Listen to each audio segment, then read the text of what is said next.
ariko nubwo urwo rukiko rwabisabye rwemeye ko rwabonye nta cyabivuza mu nyungu z'umwana, nta mategeko twari dufite. Ubwo rero ibyo bintu byahise binakorwa. Ubwo rero kugira ngo ibindi nabyo bizakorwe abantu bashobore gutwitira abandi, byabaye ngombwa yuko iri tegeko wavuzeho riza rigakemura icyo kibazo. Niyo mpamvu ryaje mu gihe ryari rikenewe cyane. Umuganga ni umuntu ubaho igihe runaka, ikindi gihe akaba atahari kubera impamvu zitandukanye. Ashobora kugira ibyo akurikiranwaho, wenda akaba yafungwa, ashobora kuba yarwara akamara igihe, ashobora kuba yanapfa yewe nubwo ntayo tubyifuriza. None se uwo muganga wari ubitse izo ntanga, wari urimo akurikirana abantu, akagira ikibazo nk'icyo, bigenda gute kugira ngo bariya abantu badasigara mu kangaratete na ziriya ntanga z'abantu, umutekano wazo wizerwa gute? Urakoze cyane. Icyo ni ikintu gikomeye cyane, ni ikintu gikomeye cyane ntekereza, kandi n'itegeko ryabyitayeho. Imbogamizi, aho nabonye imbogamizi mu bihugu bimwe, naho hari ibihugu bisaba, nko nagiye mbibona nko mu bihugu by'Abarabu, hari ibihugu bisaba yuko utwitira undi mugomba kuba mufitanye amasano ya hafi cyane. Ukuvuga ngo niba uri umugore ukagenda ugashaka mukuru wawe cyangwa murumuna wawe akagutwitira. Tubaye ikaze kuri Cape Media. Nitwa Jean Pierre Kagabo. Umaze iminsi mwumva ibintu bitavugwaho rumwe, cyane cyane bijyanye no gutwitira undi muntu. Nyamara nubwo bitavugwaho rumwe, bishingiye ku itegeko nomero 026/2025 ryo kwa 17/9/2025 rigenga serivisi z'ubuvuzi. Ni imwe mu ngingo zari zitezwe muri iri tegeko, cyane ko nk'umuntu wagerageje uburyo bwose bwatuma abona umwana bikanga, ubu bwari uburyo bwiza, cyangwa ni uburyo bwiza bwo kumufasha kugira ngo nawe abe yabona umwana. Ariko uburyo iri tegeko rishyirwa mu bikorwa niyo ngingo yatumye ngira ngo tubiganireho, turebe se haba harimo icyuho, ese hakorwa iki kugira ngo birusheho gutanga umusaruro neza, tubirebe ariko mu ndorerwamo y'amategeko. Natumiye Dr. Tom Mulisa, ni umuhanga mu bijyanye n'amategeko. Dr. Tom, tubahe ikaze. Murakoze cyane. Impamvu nanabatumiye cyane ntabwo ari uko uri umuhanga cyane mu bijyanye n'itegeko nshinga, ukaba warananonosoye cyane no gukora ubushakashatsi ku itegeko nshinga mu bihugu bigize umuryango wa Afurika y'Iburasirazuba, ariko wari umwe mu bashinze banayobora ikigo cyitwaga GRID. Ikigo GRID ni ikigo cyagize uruhare rukomeye cyane mu bijyanye n'amategeko, harimo n'amategeko y'ubuzima, hari n'amategeko tuzi yagiyeho biturutse ku bushakashatsi n'amasesengura mwagiye mukora. Ubu rero urayobora ikigo cyitwa The Institute for Human Rights Research and Governance. Ni ikigo nacyo ntekereza ko kizanye imbaraga n'imbaduko zikomeye kubona ubushakashatsi butanga ibisubizo. Dr. Tom, muri iyo background yawe tuguhaye ikaze. Sinzi uko watangira kino kiganiro uvuga. Murakoze cyane Kagabo. Ni byiza yuko twabona umwanya wo kuganira kuri iri tegeko rigenga serivisi z'ubuvuzi.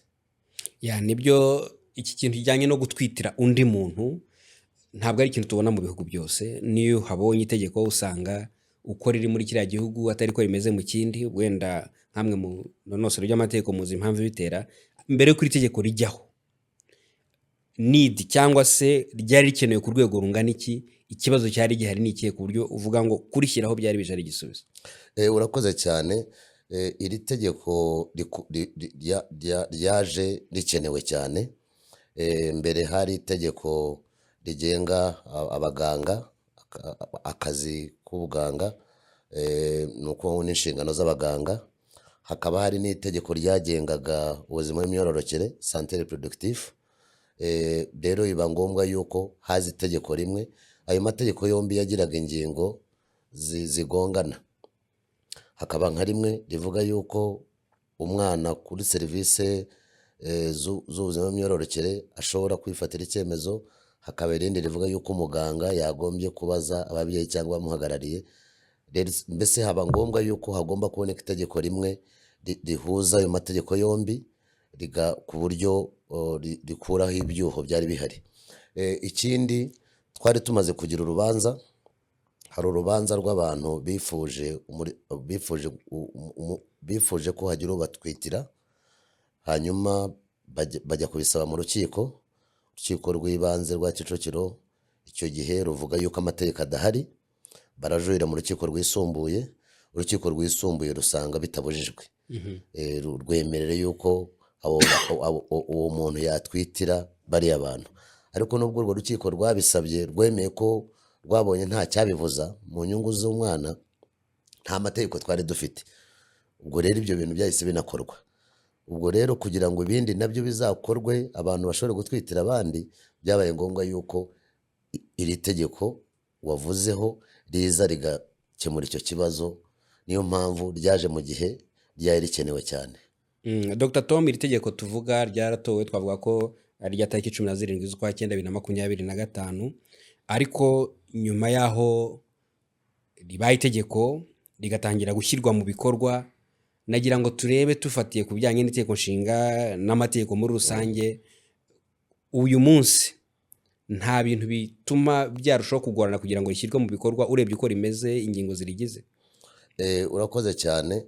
Itegeko ubwaryo hari aho rivuga ko hazabaho amateka, hari aho rigenda rivuga riti hazabaho wenda iteka rizasobanura ibizajya bikurikizwa wenda nyuma yaho wenda wa mwana yahawe uriya muryango. Hari amateka agomba kuzabaho, ariko kugeza ubu ngubu ntabwo turakora ubushakashatsi wenda bwimbitse ku bamaze gutwitira abandi nyuma yaho risohotse. Gusa hari ibyo umuntu ashobora gukeka wenda twitega imbere. Ese byazagenda gute umuntu aramutse abyaye wenda umwana ufite ikibazo, ufite ubumuga wenda, cyangwa ufite nka malformation, byagenda gute? Babandi bavuze bati uwo mwana ntitumushaka, ntabwo ariyo twifuje ko mubyara. Byazagenda gute se umubyeyi umwe niyanga gutanga umwana akimubyara akanga kumutanga? Bizagenda gute? Kubera ko umwana ahita yandikwa ku babyeyi be nyabo akivuka. Hari ibyo turebera ahandi uko bikorwa, hanyuma tukavuga tuti ibi ngibi nabyo tubirebe. Gusa nanone hari igikomejwe kuvuga mu nama duherukamo y'amategeko ajyanye no gutwitira abandi, ariko mu bihugu bya East African Community. Ubwo twari mu nama, aba Kenya bakavuga uko bimeze, aba Tanzania, aba Uganda, nanjye mpresentinga ku Rwanda. Ikintu cyagaragaye ni uko abantu benshi bifuje yuko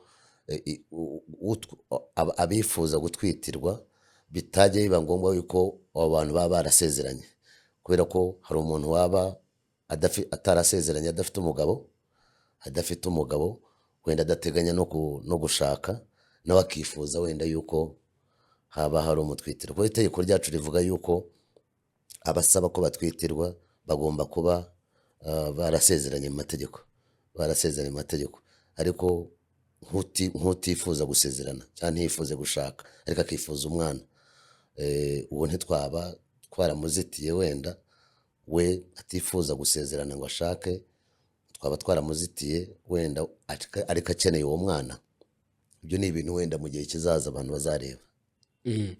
Dr, turabizi ko gutwitira abandi bantu bishobora kuzanamo ikintu cy'ubucuruzi gikomeye, ndetse turabizi ko wenda waza kuduha kesi z'ibihugu bimwe na bimwe ko zagiye zibyitwaramo uko babigenza. Nagira ngo nkubaze nyine icyo kintu cyo kuba abantu ushobora kwexploit umuntu bijyanye n'ubucuruzi, ugasanga harimo abantu bameze nk'ibigo by'ubucuruzi biraje bibigiyemo. Itegeko ry'u Rwanda riteganya iki? Urihuza ute n'ibibera ahandi? Urakoze cyane. Umushingamategeko w'u Rwanda yitondeye icyo kintu, ku buryo mu itegeko bashyizemo ibintu bibujijwe rwose. Bakoze urutonde rw'ibibujije, ariko ikigamije ari uguca ubucuruzi. Babuzaga ikintu gishobora gutuma hazavaho n'icuruzwa ry'abantu cyangwa icuruzwa ry'abana, child trafficking, icuruzwa ry'abana, icuruza ry'abantu, gutesha agaciro umuntu. Niyo mpamvu itegeko ryacu ryabujije uburyo bwo gutwitira umuntu hashingiwe ku mafaranga. Ni ukuvuga ngo gutwitira umuntu mu mategeko y'ibihugu duturanye byinshi, hari ugutwitira umuntu ariyo bita altruistic surrogacy. Ugatwitira umuntu, hanyuma babandi wa muryango utwitiye ukaguha amafaranga make yo kugufasha mbese mu kwivuza, atari ikiguzi, ari ukugufasha gusa mu kwivuza, kujya kwa muganga, ku buryo utavuga ngo umuntu yishyuwe. Bakishyura depense zijyanye no kwa muganga, ariko bijyanye ubwo n'uburyo bumwe. Hakaba ubundi buryo yitwa commercial surrogacy. Commercial surrogacy ni ugutwitira umuntu ariko hashingiwe ku kiguzi. Ibyo rero u Rwanda ntibyemewe. ariko hakaba ibihugu byemewemo, ku buryo mwumvikana igiciro cy'amafaranga, mwamara kumvikana igiciro cy'amafaranga ukishyurwa, wamara kwishyurwa ugatwitira uwo muryango, wenda ubwo wazabyara umwana wenda ubwo bakaguha ya nyuma. Muri ibyo bihugu habaye n'amajanse, nk'uko ubona usanga hari ishyirahamwe ry'abantu baranga nk'ibibanza, abakomisiyoneri. Muri ibyo bihugu rero hari abakomisiyoneri, uragenda ukajya muri icyo kigo cy'abakomisiyoneri. Nko muri Kenya niko bimeze cyane, ahubwo abakomisiyoneri ugasanga niba yishyuwe miliyoni 6, wa mugore butwitire bakamwishyura ibihumbi nka 800 gusa.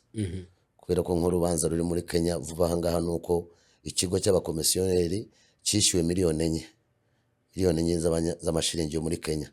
Hanyuma umugore butwite cyo kimuha 800, kimuha 800. Ubwo rero bakavuga bati kubera iki icyo kigo cy'abakomisiyoneri kibona menshi kuruta wa wundi uri butwite. Ibyo rero igihugu cy'u Rwanda cyarabibujije. Harimo n'ibihano, mu itegeko ryashyizemo n'ibihano ku muntu wese bizagaragara yuko yagiye muri gahunda y'ubucuruzi kugira ngo abantu batwitire abandi. Ubwo rero mu Rwanda gutwitira umuntu hashingiwe ku mafaranga n'ikiguzi birabujijwe n'amategeko kandi birahanwa.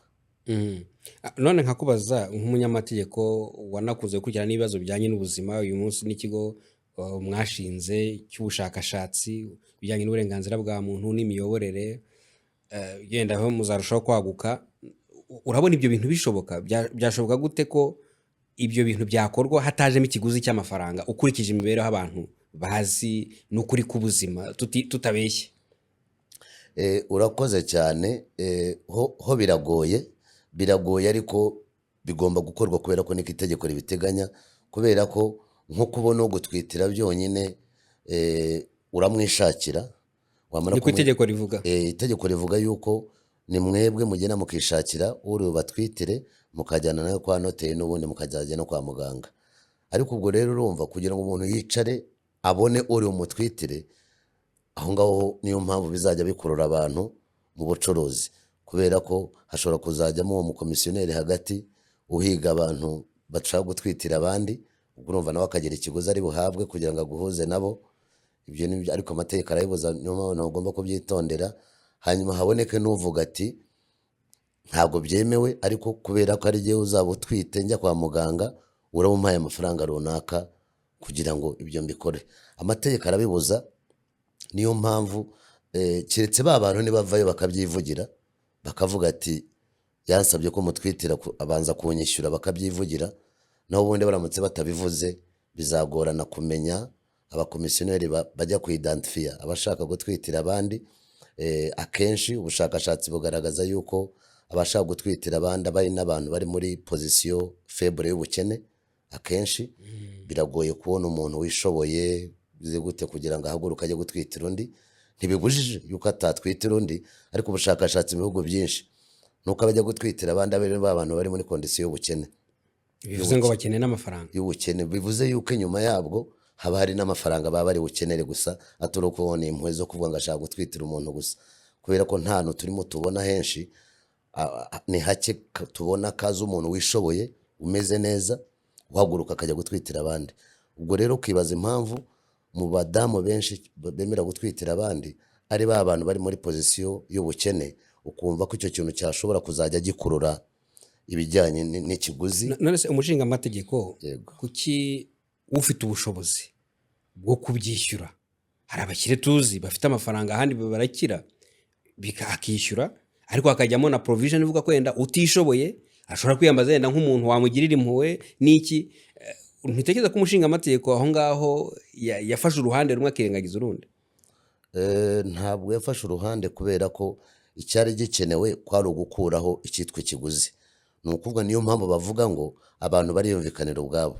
Hari ibyo mwumvikana ari abakeneye ko umuntu abatwitira n'uri butwitira abantu muriyumvikanira ibyo mwumvikanye. Niyo mpamvu bavuze ngo ikiguzi nta kirimo, akaba ari wowe umujyana, ni mwebwe mwana bihisemo. Ariko Dr. impamvu uvuga ngo ntibyumvikana ni ukubera ko n'ubundi uburyo bw'ikoranabuhanga bukoreshwa mu gutwita ku bantu mu nzira zisanzwe byanze nabwo busanzwe budahendutse, ni amamiliyoni menshi. Noneho ikiruta ibi, noneho umuntu agiye kugutwitira, noneho ngo byo nta kiguzi. Ubundi uburyo bw'ikoranabuhanga burimo ikiguzi kinini, noneho umuntu agiye kugutwitira byo ngo nta kiguzi kijemo. Aho ngaho niho bigoye urumva nko muri Kenya. Niyo mpamvu nk'itegeko muri Kenya ni umushinga w'itegeko utari waba itegeko, ariko bamaze imyaka barimo babikora. Niyo mpamvu ho ubu ngubu mu masezerano harajyamo ikintu kimeze nk'amafaranga ugomba kwishyura uriya muntu uri bugutwitire. Hari amafaranga y'abakomisiyoneri y'ibyo bigo byanditswe byemeye ko ariko kazi bikora, ariko ubu noneho barashaka na wa muntu uri bugutwitire itegeko rigerageze ribone ko yagira icyo abona gihwanye n'amafaranga, kubera ko IVF uburyo bwose bwo gutwita burahenze, n'amafaranga akoreshwa kwa muganga kugira ngo ubone iyo serivisi ni amafaranga menshi none ngo cyane. umuntu wagiye gushyira umwana wawe mu nda gutwitire ngo wowe ntacyo ngo uzamuha ngo ntabwo uzishyura. Itegeko ryavuze gutyo, ryakuye icyo kintu rishaka kubuza ibijyanye n'icuruzwa ry'abantu, rishaka kubuza kwexploita, ngo nabyita gute mu kinyarwanda, birumvikana. gufatirana umuntu mu ntege nke. Hakaba hari abantu b'abakene bazajya baza akajya yemera kujya twitira abantu kugira ngo abone ako gashahara, abone uko abaho. Kimwe yuko bamwe bazajya batwitira n'abantu bari i Burayi cyane kugira ngo wenda abo bantu bakazajya baza bafata abana, ugasanga harimo n'icuruzwa ry'abantu no gucuruza abana, child trafficking. Itegeko ryashaka kugira ngo rihe umuntu agaciro, umuntu areke kuba igicuruzwa, areke kuba imashini y'igicuruzwa. Niyo mpamvu ryashatse gukuraho commercial surrogacy cyangwa gutwitira umuntu bishingiye ku kiguzi cy'amafaranga. Reka tugaruke noneho ku bijyanye n'umuganga ugiye gufasha abo bantu, ushaka umutwitira n'umutwitira. We yibona ate muri ubwo buryo? We yabyitwara mate? Ntabwo ari umunyamategeko, icyazi no gutanga izo serivisi z'ubuvuzi, ariko hari uruhurirane rw'amategeko rugomba kubahirizwa kugira ngo abikore. Uwo muganga we abigenza atafite umunyamategeko umufasha kureba ko ibijyanye n'amategeko byose byubahirijwe? Umuganga we wibonye muri situation yitwara ate? Urakoze cyane. Ntekereza yuko ikigomba kujyaho cyane, abaganga bagomba guhugurwa kuri aya mategeko. Abakora aka kazi b'abaganga ntabwo ari benshi babihuguriwe. Itegeko rivuga yuko ari umuganga, bizakorwa n'umuganga wabihuguriwe wabyize. Abo bantu sintekereza ko ari na benshi mu gihugu, baracyari na bakeya. Ntabwo ari umuganga gusa, ntabwo ari umujenekologe gusa, ariko ibi bintu yarabyigiye, ari izo ntanga uko zibikwa nuko bazitera mu bantu. Ni ukuvuga ngo aba yarabyigiye. Akenshi rero usanga yarize ibijyanye n'ubuganga no kubikora, ariko bamwe ntabwo bazi ikijyanye n'amategeko, amategeko yanditse n'ibihano bigenga uyu murimo.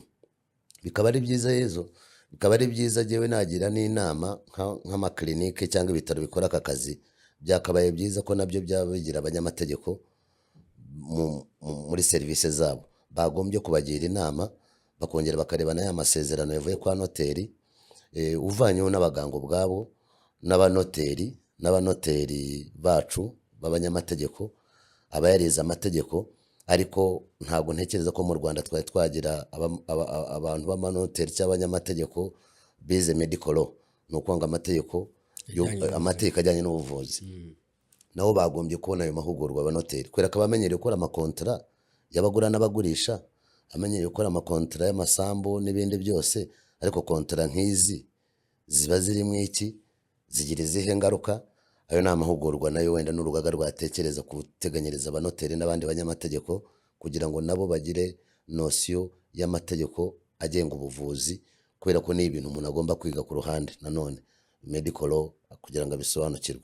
Rero ntekereza yuko umuganga wabona kontrije ivuye kwa noteri, ba bantu basinye, agasabwa gushyira mu bikorwa ibyo bintu. Ariko ni byiza yuko nabo bigishwa icyo amategeko ateganya n'ibihano birimo, akamenya n'igihe byakwitwa ikosa mu byo yaba arimo akora, uko byagenda. Ubwo ngiye kuzanamo ikintu cyo kubika intanga z'abantu. Yego. Uri muganga, hari n'ivuriro. Ubwo ndashaka kumenya uruhare rw'umuganga n'ivuriro, kuko umuganga ni umuntu ubaho igihe runaka, ikindi gihe akaba atahari kubera impamvu zitandukanye. Ashobora kugira ibyo akurikiranwaho, wenda akaba yafungwa, ashobora kuba yarwara akamara igihe, ashobora kuba yanapfa yewe nubwo ntayo tubyifuriza. None se uwo muganga wari ubitse izo ntanga, wari urimo akurikirana abantu, akagira ikibazo nk'icyo, bigenda gute kugira ngo bariya abantu badasigara mu kangaratete na ziriya ntanga z'abantu, umutekano wazo wizera gute? Urakoze cyane. Icyo ni ikintu gikomeye cyane. ni ikintu gikomeye cyane ntekereza kandi n'itegeko ryabyitayeho. Ni ukuvuga ngo izo serivisi ziba zigomba kuba zitangwa n'ibitaro cyangwa kirinike. Amasezerano ujya kwaka serivisi uyaka ibitaro, ntabwo ujya kuyaka umuganga. Bivuze ko n'ububiko bw'izo ntanga bugomba kuba ari ububiko bukontorora cyangwa bukurikiranwa n'ibyo bitaro. Ni ukuvuga ngo intanga zawe wazitanze, kuzikurikirana n'ububiko bwazo. Amategeko nko mu bihugu by'i Burayi hari inyandiko ugomba gusinya cyane, kubera ko hari abatangaga intanga.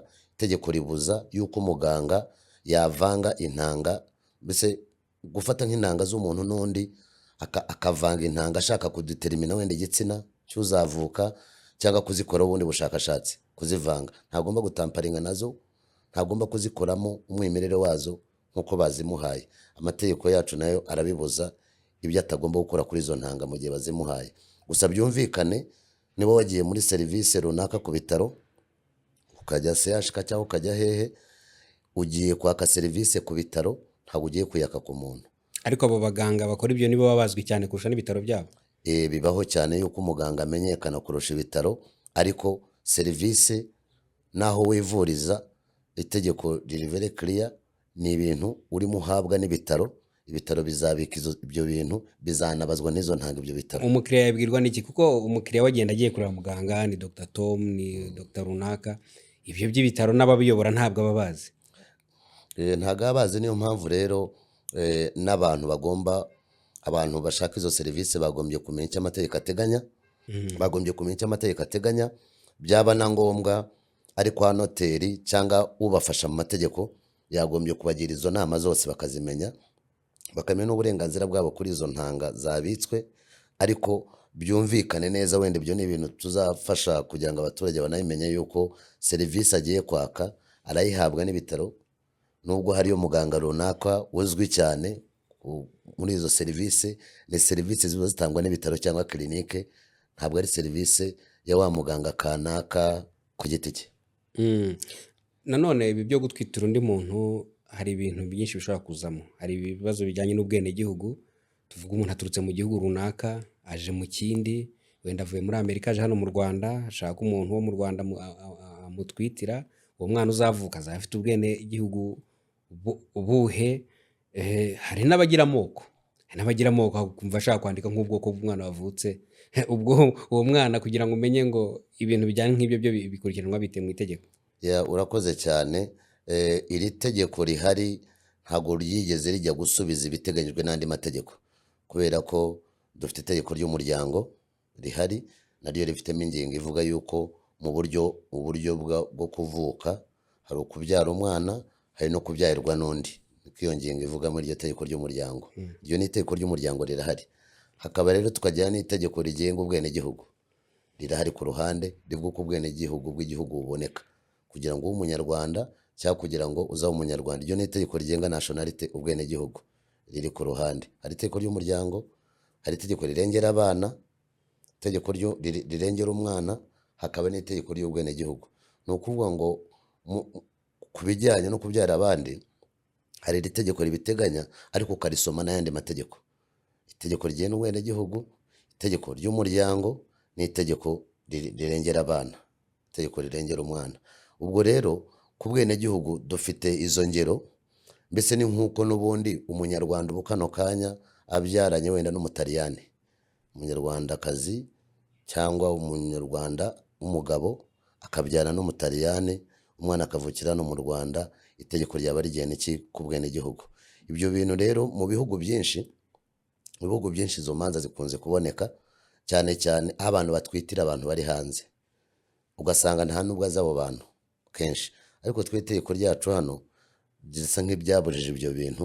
Ntushobora gutwitira utazi, utarahuye nawe. Ubundi se mwarahuye he kujya umujyane kwa noteri? Bivuze ko twebwe uri bugutwitire mwabonanye ari hano mu Rwanda, mujyana no kwande, mujyana no kwa noteri, birumvikana. Ariko hari aho umuntu ashobora kuba ari i Burayi, ubundi agakenera ko umuntu amutwitira ari hano, ariko ubwo wakwibaza nanone azamugezaho ate intanga ashaka ko bamutera. Mu bihugu bimwe bifite cyane cyane ibyuho mu mategeko y'ubwenegihugu. Ubwenegihugu ni ikibazo, hari n'aho hari no mu bihugu bimwe ibibazo bimaze gutuma habaho statelessness, ni ukuvuga ngo umwana udafite igihugu abarizwamo, cyane cyane aho wa wundi watanze intanga ataza no gufata wa mwana, bibaho. Ubundi byumvikana yuko abyara agahita guha uwo mwana, ariko hari ugera igihe wenda akazisubira akabura. Bigenda gute kuri uwo mwana? Kubundi abari buvuka akandikwa kuri ba bantu bagahita banamujyana iyo batabonetse. Amategeko bizajya bigenda gute kwandikwa uwo mwana? Ubu ngubu twe umwana yakwandikirwa no kwa muganga, urabizi akivuka. Ariko ibyo ni ibintu bizajya bireba amategeko n'ubundi asanzwe areba ubwenegihugu, hakaza amategeko arengera umwana n'itegeko ry'umuryango. Dr. nibaza ko yari ingingo ishimishije yo kwibazaho ibibazo byinshi. Ubwo rero umuntu aramutse atwitiye undi yagera akumva, yamara kubyara umwana akumva sinamurekura, nuva namwigumanira, ibyo bigenda bite? Icyo ni ikibazo gikomeye Kagabo. Tugomba mu rubanza rwabereye Kenya, Kisumu, yarabyaye akimara kubyara ako kanya atorokana umwana, aratoroka. Ubundi bumva birateganyijwe nk'ani iwacu, ukimara kubyara ako kanya, kubera kujya kwa muganga bazi kontra, biba bigaragara muri system ko uri mubyarira undi muntu. Niyo mpamvu urabona atari ibitaro byose babikora. Ariko nk'iyo scenario, harabyaye umwana araho agasohoka akagenda, ntabwo turareba hano mu mategeko yacu, ntabwo turahura n'icyo kibazo. Ariko wakwibaza, uwo muntu azaregwa kwiba umwana w'abandi, azaregwa ko yibye umwana, kubera ko amategeko arahari ajyanye n'ibyo ngibyo bisanzwe mu mategeko hano bisanzwe. Azaregwa iki? Bizagenda gute? Ibyo ni ibintu abantu bagombye gutekerezaho, bakareba nka kankiramutse ibaye uwo muntu wenda akabura. Ntiwavuga ngo yanze gutanga umwana kubera ko ukimara kubyara umwana bahita bamujyana. Bizagenda gute? Kimwe na za kana nkubwiye tumaze kubona hirya no hino mu bindi bihugu, aho wa muntu ugomba kwakira wa mwana nawe ataboneka, kandi wa muntu amasezerano yari afite yari ayo kumubyarira gusa, ariko wa muntu akadisiparisa akagenda. Ese uwo mwana azajyanwa muri orpheline bashakishe umubyeyi we, bamutegereje kugera igihe azaboneka? Mu gihe uyu nguyu nawe avuga ati akazi kanjye karako bitaro n'umusigarana umwana wanyu mumuhe wabo ndigendeye, bizagenda gute muri izo kane ziba nk'uko? Ibyo ni ibintu twagombye kurebera hirya no hino uko byagiye bigenda. Hakabaho n'ingamba, nko muri South Africa bashyiraho, hari ibigo byakira abana nk'abo ngabo. Wa muntu arabyaye arigendeye, abagomba kujyana wa mwana ntibabonetse. Then hari ibigo n'ibitaro ariko bishamikiye ku bitaro nanone, aho wa mwana baba bari mujyane bakamurera kugeza igihe babandi bifuje wa mwana bazaboneka. So ni ibintu abantu bagombye gutegura n'izo scenario ko zishobora kuzavuka. Hari ikibazo nakabaye nahereyeho nkubaza, abifuza gutwitirwa, ubwo n'umugore n'umugabo bahuza intanga zabo, bo bakwiye kuba bujuje ibiki kugira ngo batangire urwo rugendo? Ubatwitira bakwiye kuba bujuje ibiki? Bimenyekana gute ko umwana wavutse ari umwana waturutse mu guhuza intanga zabo? Urakoze cyane. Itegeko ryacu ari ingingo guhera kuri 30 riteganya amakondisiyo y'abifuza ko wabifuza umwana bagakena ko umuntu abatwitira. Imyaka irimo 21, mugomba kuba ubusanzwe mwubatse, mwarasezeranye, atari uko ngo murabana gusa kwa habitation, mwarasezeranye. Urumva no kwa muganga bigaragara yuko iwacu rero bashyizemo akantu muri Kenya banze, nuko ngo biba bigomba kugaragara yuko uburyo mwe gushaka kubyara bidakunda. Ubu ni ukuvuga ni muganga, icyemezo cya muganga. Nuko ngo biragaragara yuko mwabigerageje ko bidakunda, ubwo medical report urabyumva ngo yabirimo. Mu bindi bihugu rero ntabwo iyo condition kenshi bayishyiramo.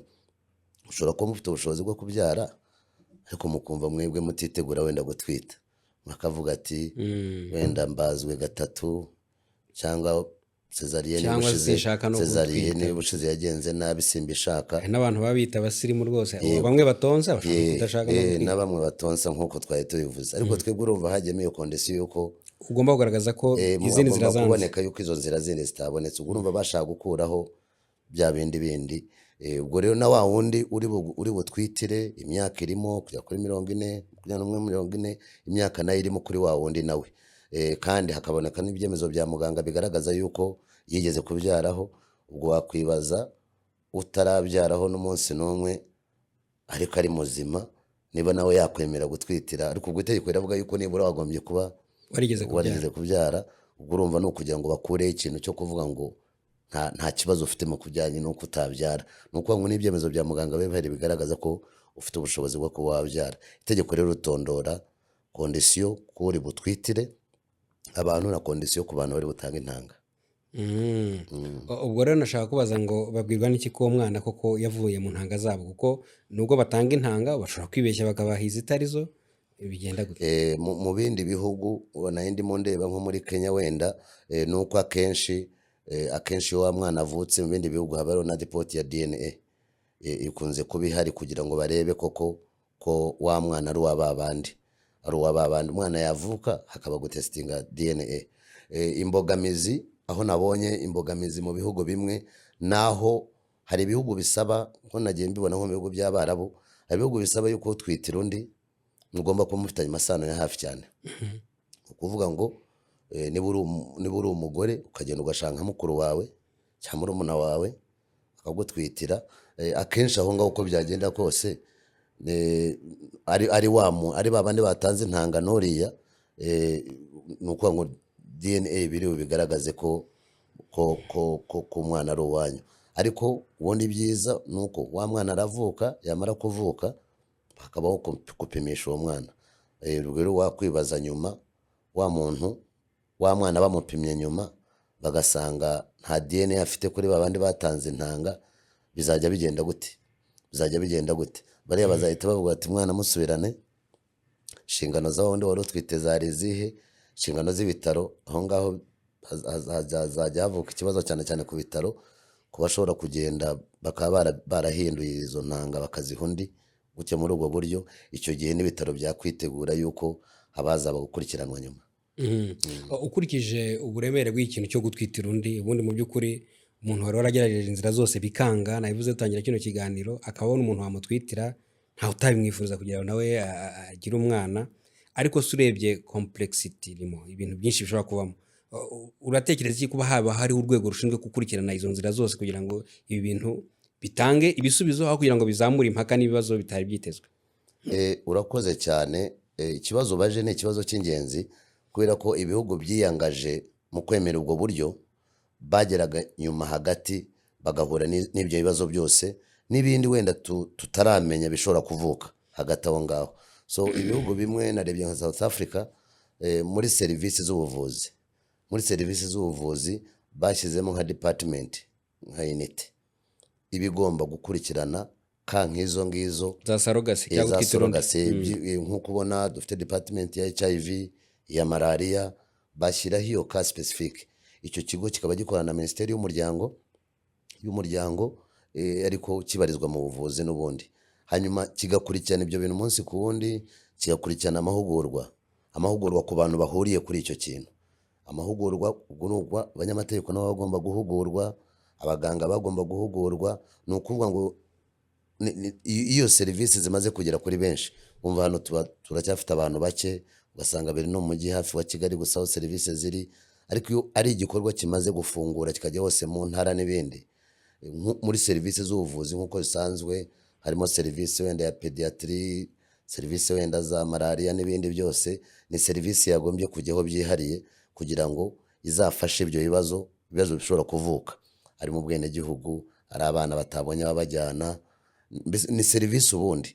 Ariko iyo bitarakwira cyane nk'uku kwacu, utavuga mu turere 30 twose turatanga izo serivisi, hari ikibazo hanze bikiri mu mavuriro make atari na menshi mu mujyi, ubwo mu gihe cyiza izo serivisi zigeze hose abantu batekereza kuri icyo kintu, iyo serivisi yihariye.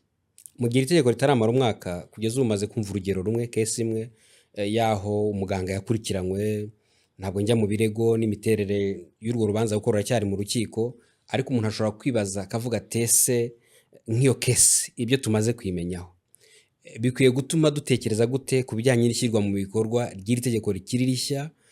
Hakorwa iki mu maguru mashya kugira ngo harengerwe impande zose, yaba ari abo baganga, yaba ari abashaka abantu babatwitira, baba ari abatwitira abandi, na sosiyete muri rusange, dukurikije by'urwo rugero rumwe tumaze kubona tutari bujyemo cyane, ntavuga n'amazina kuko ntabwo aricyo cyanzanye aha ngaha.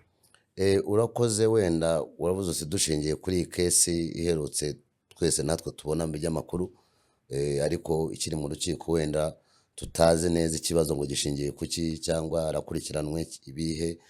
Amasomo tumaze gukuramo ni uko hagomba kuba ubukangurambaga no ku baturage kugira ngo nabo bigishwe bamenye n'uburenganzira bwabo. Ikindi, nk'uko nabonye muri Afurika y'Epfo database z'abatwitira abandi, hagombye kubaho niba ari bya bitaro cyangwa urwego runaka gukurikirana abo bantu, kubera ko mu gihe atwitiye umuntu, wibuke yuko wa muntu agomba kuzajya amuha amafaranga yo kujya kwa muganga, ashobora no kumuha amafaranga yo kumufasha wenda kugira ngo agure n'izo mbuto wa mwana akure neza. Suivi ya ba bantu ikorwa nande? Hari uyikora n'umwe? Kubera ko kugeza ubu ngubu uvanyeho ba bantu bumvikanye bakajya kwa muganga, aho ataha nuko ameze usanga biba biri hagati ye nande na wa muntu atwitiye gusa. Ariko se iyo atamuhaye n'ayo mafaranga yo kugira ngo arye n'izo mbuto abungabunge wa mwana akure, tubimenya gute? Havutsemo amakimbirane muri ya masezerano yabo, bigenda gute? Ikurikirana uvanyeho bavuyeyo nkuko tubisoma, wenda bakava yati uyu muntu yatinze kutwishyura amafaranga yo kujya kwa muganga, yaratinze kutwishyura, akaba ari bwo abantu wenda bamenya ibyabaye. Ikurikirana ry'aba bantu batwitiye abandi yajya ajyana he ikibazo cye mu gihe hatarimo kubahiriza amasezerano hagati ye na wa muntu, wenda yo kumuha niba ari iryo jana, cyangwa wibuke ko atari ubwishyu, aramuha amafaranga yo kujya kwa muganga. Hari inshuro umuntu aba agomba kujya kwa muganga kwisuzumisha guhana na muganga, hari igihe hagati aho yanarwara akagira mu malariya cyangwa akagira ubundi burwayi arwara, ikaba yanavamo iyo nda. Ikaba yavamo. Ikurikirana ry'uwo muntu, ko wa muntu arimo amufasha, hari igihe n'ubundi burwayi bwaziramo kandi bwagira ingaruka kuri yanda, ariko ba bana atwitiye bagomba kumuvuza. Iyo habaye kutumvikana hagati yabo mu gushyira mu bikorwa kuri ayo mafaranga, ari imirire, kubera ko urumva se ikiguzi, bikurikiranwa nande? Niryo somo twabonye ejo bundi. Rero ba bantu batavuyeyo ngo babivuge, bakompureninga ati ibyo yatwemereye ntarimo kubiduha, uburyo buhari bundi bwo gukurikirana abantu bwaba ari ubu. Icyo rero byatweretse yuko hagomba kubaho uburyo ba bantu bagiranye amasezerano bakurikiranwa gute, ariko noneho hakaba n'ubukangurambaga, kubera ko ubwo hari n'abandi barimo batwitira abandi, wa muntu akamugenera uko ashatse, wenda ati nzajya nkubona 20 buri kwezi gusa. Ibyo rero hagomba kubaho uburyo bwo gukurikirana ibyo bintu, abantu bakamenya uko byagombye kugenda. Urwo rubanza niba rusoma tukajya mu ruhame, tukamenya ibyo uregwa, tukamenya wenda ibyo akurikiranwa, tukamenya wenda impamvu n'ibitaro bidakurikiranwa, hagakurikirana umuntu ku giti cye. Ibitaro byo byaramaze kuvuga ko bidatanga izo serivisi. Ubwo mbese urubanza ni rusomwe nibwo tuzamenya ni serivisi umuntu yakoreraga mu rugo adakorera kwa muganga. Ese mu rugo yashobora kubika intanga, yifitiye ibitaro bye ku giti cye? Nubwo yafite ibitaro bye ku giti cye, haba haregwa ibitaro agahamagazwa, ariko haregwa n'ubundi bitaro nubwo byaba ari bye ku giti cye akorera mu rugo. Uko byagenda kose, uru rubanza nirumara gusomwa, tukamenya uregwa ibyo aregwa, tukamenya bizaduha kumenya ibyuho bihari, biduhe no kumenya icyagombye gukorwa. Kuko nibyo wavuze, urubanza rwabaye mbere y'uko itegeko rijyaho, binafasha kurishyiraho, ariko hari urundi rurimo rumaze kujyaho. Niyo mpamvu mfite amatsiko cyane. Ubwo nashangira nkubaze nanone, mbere ko ntitujya mu rubanza, ariko hari abantu bivugwa ko bemeye gutwitira abandi. Abo bantu wenda barazwi n'ababazi, abo bemeye gutwitira barazwi n'iki. Mu gihe rero urubanza rugikomeje, ubwo abo bantu bo bari abandi ukurikije itegeko, barakurikiranwa nande? Urakoze cyane. Ejo bundi ndimo numva, sinibuka YouTube, ntabwo nyibuka neza, numvaga umwe muri abo badamu, niba ari we koko cyangwa atari we, arimo avuga ati umuganga mwajyanye ko yadukurikiranaga ninde uri budufashe ubu ngubu mu gihe adahari. Ati twebwe wenda twatwise mu buryo bukurikije amategeko, ntabwo iriya kesi tuyirimo, ariko yari asanzwe adukurikirana. ese mu gihe adahari ninde? Ubwo rero bikansubiza kuri za nshingano z'ibitaro cyangwa kirinike. Niba ubwo ndashaka gutekereza yuko amasezerano yo gukurikirana umuntu aba yakoranye n'ibitaro atayakoranye n'umuntu. Iyo wakoranye n'ibitaro, niyo mpamvu ntekereza yuko mu gihe wa muntu adahari, serivisi z'ibitaro zagombye gukomeza zikakubona undi muntu. Ubwo rero sinzi niba warakoranye n'umuntu ku giti cye utagira ibitaro adahari, sinzi ko byaba binemeye ko uwo muntu yaba yemeye gutanga izo serivisi we mu rugo, kubera ko itegeko riteganya neza yuko abo bantu bagomba kuba babihuguriwe ari ibitaro bizwi. Ubwo byazana iyindi challenge.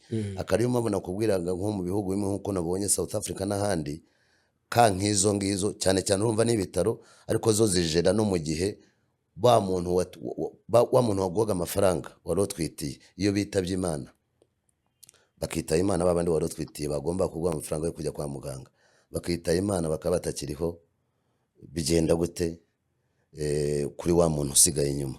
So ni cya kintu cyatubwiye yuko hagomba kuboneka uburyo bwo kuzasubiza ibibazo byose mu gihe byaba bivutse.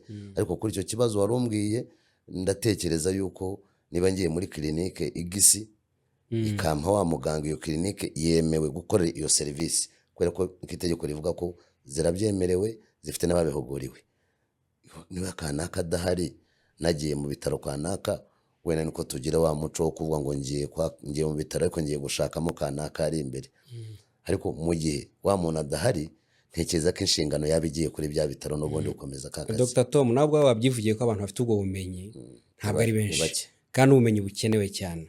Ndibaza ubitekereza ute gufata umuntu nk'uwo muri bake babizi, yego afite ibyo akurikiranwaho simugize umwere, ukamufunga, kandi afite ubuzima bw'abantu benshi yagombye kubafasha. Amategeko yacu yo gukurikirana ibyaha nayo sinzi ko avuga byanze bikunze igifungo gusa. Utekereza iki kumufunga no kuba washyiraho ubundi buryo? Yego icyaha kikaba cyakurikiranwa, ariko ibintu byose nibihagarare ngo abantu basigare mu cyeragati. Urakoze cyane. Icyo ni ikibazo rusange kireba amategeko yacu, n'iryari umuntu afungwa by'agateganyo. Ifunga buriya uriyo wakoze icyaha, gufunga si itegeko, ni exception. Ubugikekwaho ni exception. Ubundi ubushinjacyaha bisobanura neza yuko ubundi umuntu yagombye gukurikiranwa ari hanze, ariko impamvu umuntu afungwa by'agateganyo itegeko rirazisobanura, ari ugutoroka ubutabera, ari ukwica ibimenyetso. Ni uko ngo ubundi ifunga ryagombye kuba riza kuri dogere ya kabiri. En principe ni ihame yuko umuntu yagombye gukurikiranwa ari hanze. Ubwo ndavuga amategeko muri rusange, singiye kurika. Ntekereza rero yuko iyo ubushinjacyaha busanze umuntu yagombye gukurikiranwa afunzwe by'agateganyo, ntekereza ko bufite impamvu bwagaragarije urukiko. Iki ni icyemezo gifatwa n'umucamanza. Wa wundi araza agahagarara akavuga ati, ndasaba ko nakurikiranwa ndi hanze kubera abantu 40 ndimo nkurikirana, kandi nta wundi wo kubakurikirana uhari. Ubushinjacyaha wenda bukavuga bati, mu gihe uyu muntu yaba asohotse, wenda twabonye abantu 5, abandi 10 ibimenyetso byabura bahuye n'ikibazo. Iki ni icyemezo rero gifatwa n'urukiko, si n'ubushinjacyaha bugifata. Ifunga ry'agateganyo ntabwo ari ubushinjacyaha cyangwa ubugenzacyaha bugifata icyo cyemezo, ni icyemezo gifatwa n'urukiko gishingiye ku mategeko.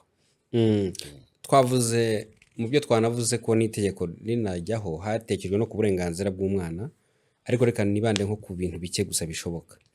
Niba itegeko rivuga yuko umuntu umaze kutwitira undi ahita atwara uwo mwana, bivuze ngo ntabwo azamwonsa. Itegeko rikavuga yuko atazamwishyura, akamwishakira, kandi twaba turimo kurwanya imirire mibi n'ibiki byose. Tujya tuvuga minsi ya mbere igihumbi y'ubuzima bw'umwana n'umubyeyi ukuntu akwiye kubaho. Kuri izo ngingo, uburenganzira n'imibereho myiza y'umwana, urabona byaratekerejweho? Urakoze cyane. Akenshi ntabwo urumva niyo bigitangira, tugomba kuzareba mu gihe n'aba bandi batwitiye wa mwana badafite wenda ubushobozi bwo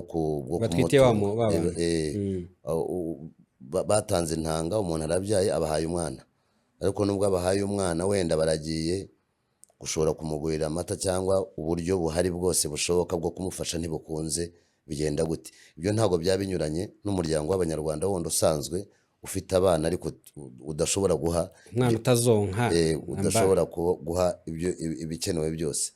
Ndimo ndeba nko mu bihugu bya Scandinavie, uri Suwede, Norvege n'ahandi, nuko wa mwana mbere y'uko banamutanga kwa muganga hari aba nutritionist bashinzwe imirire no gufasha bitaro byose njya ubona inaha baba bafite bajya inama mu by'imirire n'ibindi, nuko uwo mwana haba hari gahunda yihariye no ku bitaro bikabiteganya bati uzajya umuha amata rimwe ibi n'ibi n'ibi, kubera ko bafite soft foods, mbese bafite inganda zifite ibyo kurya bihagije by'intungamubiri byasimbura amashereka. Ntabwo byangana nkayo, birumvikana amashereka ntibyaba, ariko bafite inganda zikora baby foods ku bana bari kuri icyo gihe.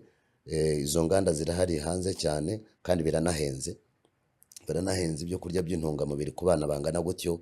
Rero hano iwacu umuntu yakomeza akabyibazaho, ese ubushobozi burangana gute, kubera ko hari uruganda rumwe rwari ruhari narenzi rwari ruhari hano mu Rwanda. Ese n'itegeko riratwemerera rya World Trade Organization kuba twagira n'izindi nganda hano. Ubwo ni ibintu umuntu byashaka ko abantu bakurikirana uwo mwana. Abo bantu akenshi mu ngero nke dufite nuko abenshi iyo miryango yatwitiraga akenshi yabaga ifite ubushobozi. Ndavuga yabaga ifite ubushobozi ushobora kwishyura iyo serivisi ufite ubushobozi.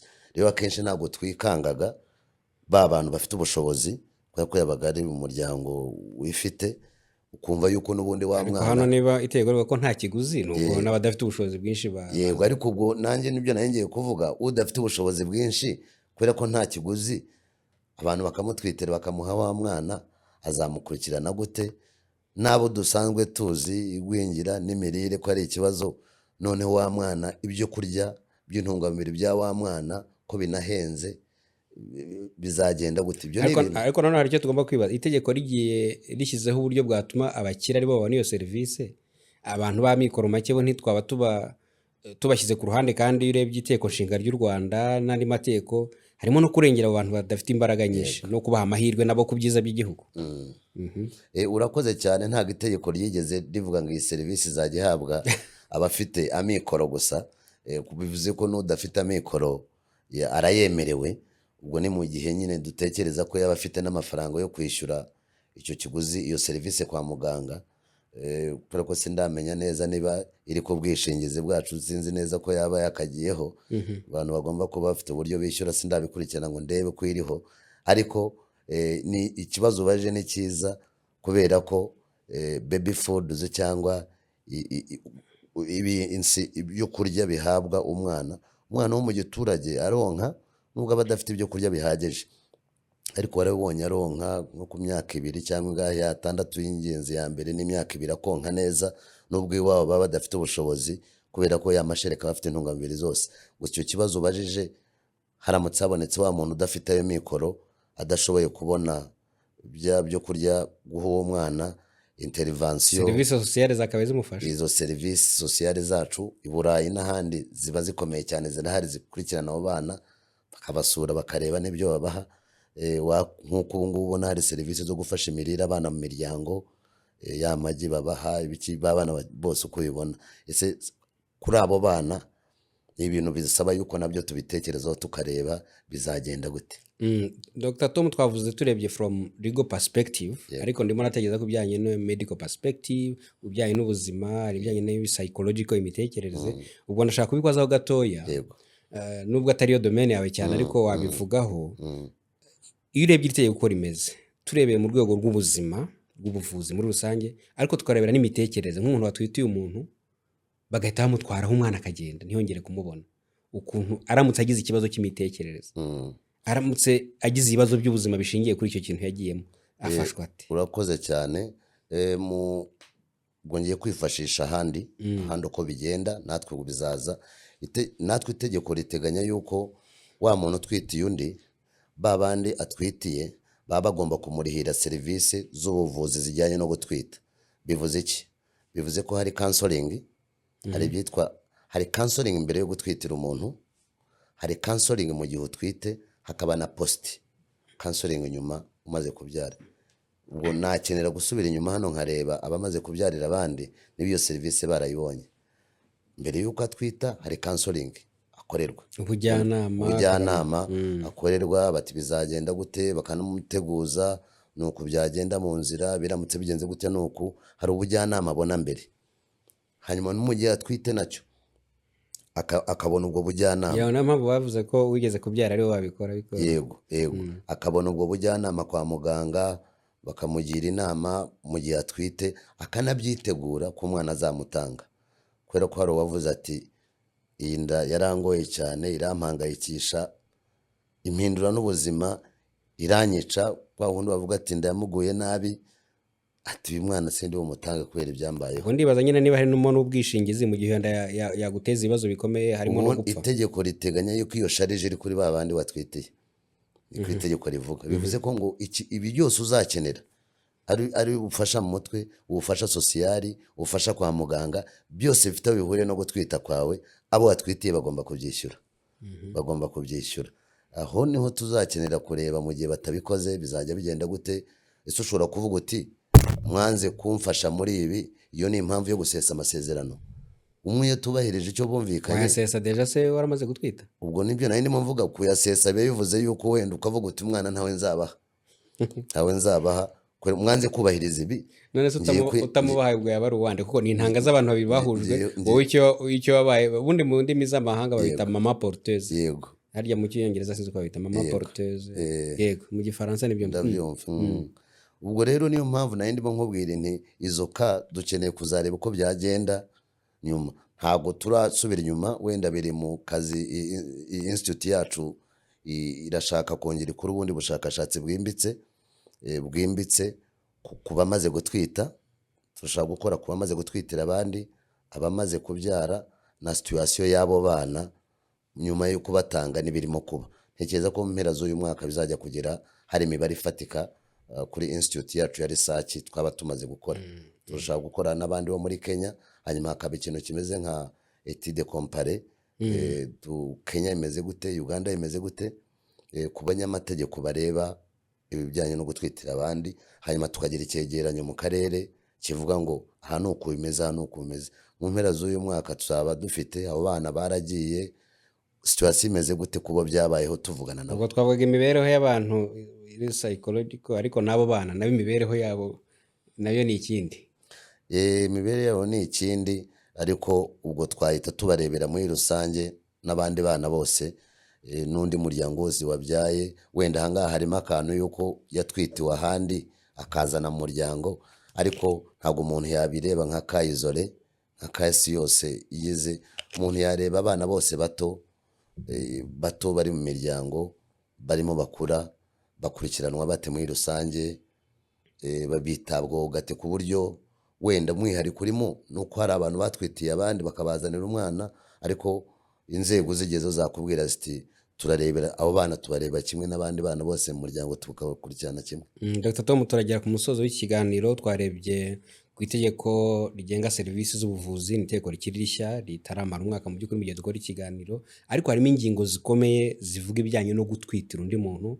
Mu by'ukuri ni ingingo nshya amategeko yo mu Rwanda, ubundi byakaba bitera ibyishimo, ariko nanone hari n'ibigomba gukorwa kugira ngo birusheho kuba byiza. Dr. Tom, nashaka kubaza, wahoze uvuga ko hari amateka yagomba kujyaho, hari ubukangurambaga bukwiye gukorwa. Sinzi twanzuye iki kiganiro, urabona hakorwa iki kugira ngo ibyiza byifuzwa muri iri tegeko bigerweho, ibitari byiza dukeka nabyo bikumirwe?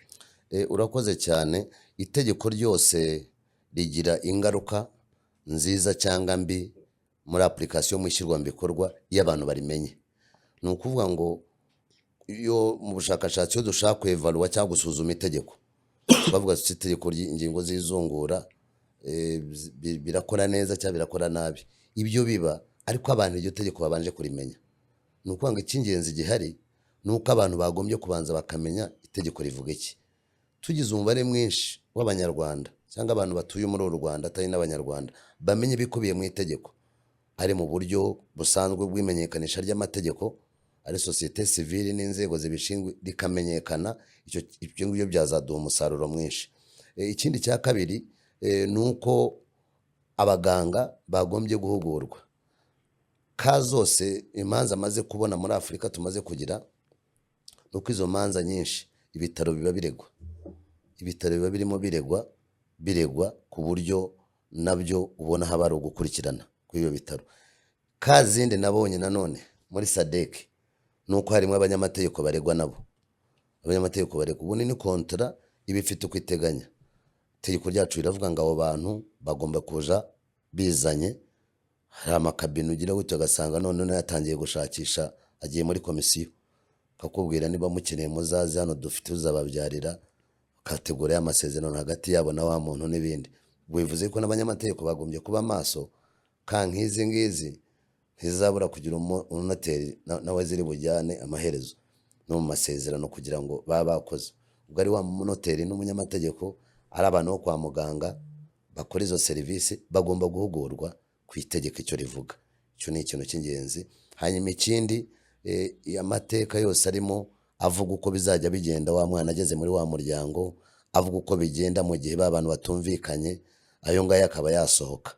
Ariko nkuko nakubwiye institute yacu ya research nayo ndimo nkubwira yuko birajya kugera mu kwa 11 dufite imibare, dufite imbogamizi tugaragaza z'abantu batwitiye abandi, dutanga n'inama ari ku banyamategeko, ari ku baganga, n'icyagombye gukorwa mu kumenyekanisha amategeko. Urakoze Dr. Tom Mulisa, umuyobozi w'ikigo giharanira uburenganzira bwa muntu binyuze mu bushakashatsi n'imiyoborere, The Institute for Human Rights Research and Governance. Mwatubwiraga ku itegeko rigenga serivisi z'ubuvuzi mu Rwanda, ariko cyane cyane ingingo zivuga gutwitira undi muntu. Ni itegeko rikiri rishya, mutubwiye amavu n'amavuko yaryo, mutubwiye zimwe mu ngingo z'ingenzi zirimo, ariko mutubwiye n'imwe mu bibazo bishobora kubaho bishoboka, ariko munanzuye muvuga yuko hari ibikwiye gukorwa, ari amateka akeneye gusohoka, ubukangurambaga bukwiye gukorwa n'amahugurwa. Turagushimiye cyane. Murakoze cyane Kagabo kuduha umwanya. Ingingo yo gutwitira undi ni ingingo ikomeye cyane mu by'ukuri, naho tekinoloji igenda igera, ikoranabuhanga aho rigera, biratwereka yuko umuntu atakiheba burundu ngo ntabwo nabonye urubyaro. Ariko murabona yuko igihe inzira zose z'ikoranabuhanga zananiranye, uburyo bwo gutwitira undi bwafasha. Rero igikenewe no kugira ngo iri tegeko rishyirwe mu bikorwa uko bikwiye, ariko n'abantu barushaho kubyumva, banirinde ibidateganywa n'itegeko byazana akaga. Reka mbashimire, mukomeze kugira byiza. Bye bye.